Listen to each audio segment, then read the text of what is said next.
I'm a weirdo, yup, I'm aware of it. More zeros, reload the experiment. Hello, so I've made another music video for Nick Marks. This video is for a song called Back to Life, and this is how I made it. Just a quick note before I get too deep into this one.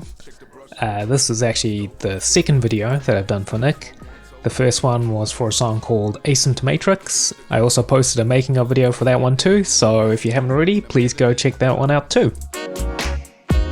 Alright, so when I'm starting a new creative project like this here, often the first thing I'll do is just brainstorm some ideas. So in this case, I just listened to the song a bit and noted down whatever ideas came up.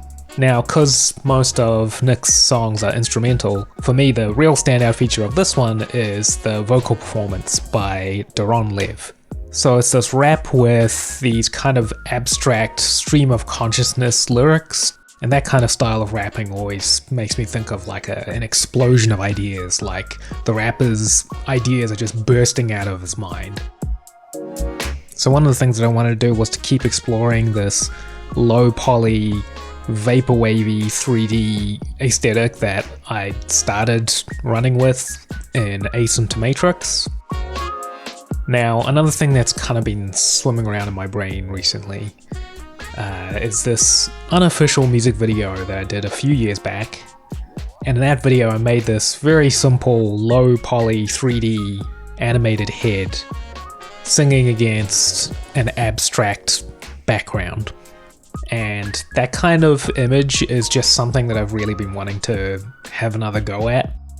Alright, so if we listen to the instrumentation in Nick's song, it sounds very warm and jazzy, and it's mostly electronic, lots of synth sounds and drum machines and that kind of thing. And for me, this sound is very nostalgic. And another creative avenue that I've been exploring a lot in the last few years is video game nostalgia. And I think that ties in very well with the nostalgic feel of the song, and I think that we can connect that with the kind of low poly 3D look. And also there's two very distinct sections to this song, so I knew I needed to make two very distinct scenes to represent those two different sections. So we take all these ideas and just smush them together, and that's basically how we get the concept for the video. And so I made these early mock-ups for what I was seeing in my head and sent these over to Nick to have a look at.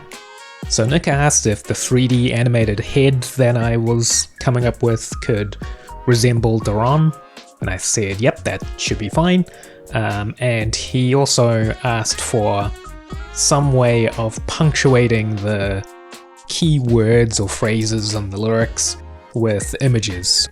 Like I said, I wanted to have this imagery of ideas exploding from the rapper's head. So I thought there could be these images that are kind of projected out of the low poly 3D animated head. It was also around this time that I asked my friend James if he wanted to help me out on this video. So last year I saw he was working on some really cool pixel art stuff, and it just kind of gave me an idea.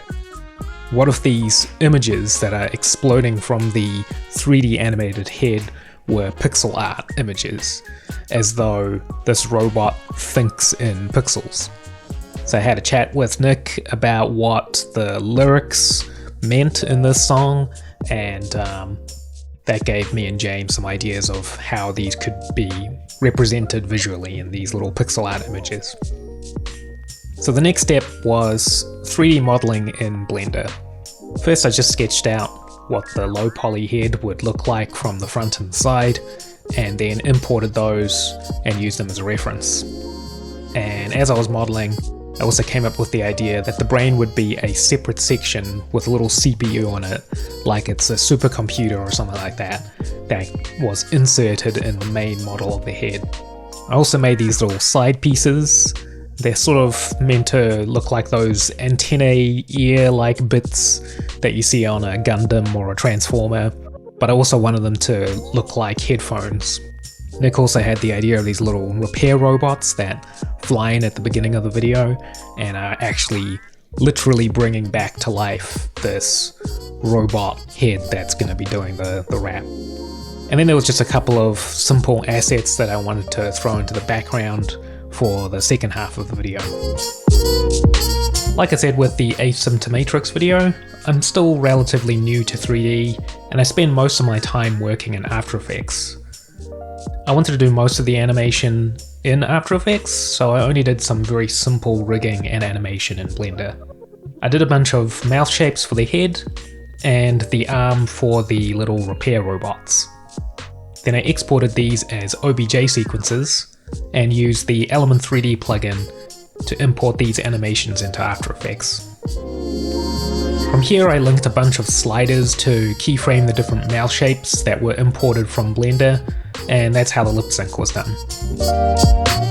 Working in After Effects also allowed me to make lots of motion graphics to add as textures to the 3D models, like all these background panels. I also synchronized the XYZ rotation of the head with some of these graphic icons. And Nick also gave me parts of the song separated so I could use After Effects' keyframe assistant to trigger a few things in sync with the music. Zero reload. No hero. Nah, yo.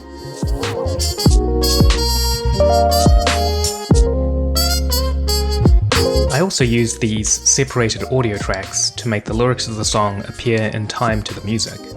To do this, I first used Premiere's subtitling tool to generate the words in time with the vocals. I tweaked the settings so that it would generate just one word at a time. Then I exported these subtitles as a video and imported that video into After Effects. I made a particle system using Trapcode Particular. The particle type is set to sprite, with the subtitle video set as the texture layer of the sprite. I then set the sampling to freeze on the current frame, so when the particle spits out of the particle emitter, it doesn't keep playing through the whole list of lyrics. Then I used the audio track for the backing vocals to trigger the particle amount. Weirdo. Yup. Zero reload. The backing vocal only highlights some of the main words, so it only spits out particles on key phrases. All of this helps to add a lot of detail to the video. Now, one of the more challenging parts of the video was figuring out these pixel art images, or holograms as I like to call them. It took a while to figure out the right art style that would be easy to visually read, but eventually James and I figured out what the right look would be. And once James figured this out, he just churned through these lightning fast, and really nice quality as well. Here are some of my favorites.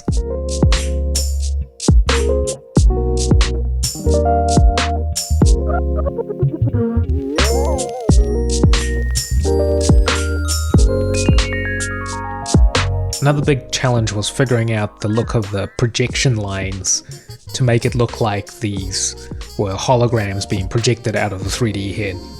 I wanted to build a system that would allow me to freely animate the 3D head independently of the movement of these holograms, and vice versa. An early version was more three-dimensional looking, and I'm really proud of how this turned out, but once we settled on a less boxy looking style for the pixel art, I realized that this wouldn't have really worked out.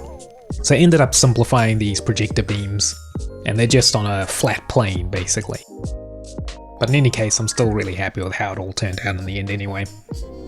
As with any animated project, there's a million different tiny little creative decisions that go into how it's been made, but these are just some of the main ones that I wanted to share. If there's anything that I didn't cover in this video and you'd like to know more about how I went about putting this together, feel free to leave me a comment. I'll do my best to either answer your question, or maybe even doing a follow-up video that will describe the process in more detail. Please go check out the whole music video, it's something I'm really proud of, and the song is super cool. So thanks again to Nick for giving me another opportunity to collaborate with him, and a big thanks to James for helping me out. Please go check out both of their stuff, I'll put some links in the description. Oh, and also if you don't know, I'm on Instagram too, and also Newgrounds, so you can follow me on those if that's your thing. Bye!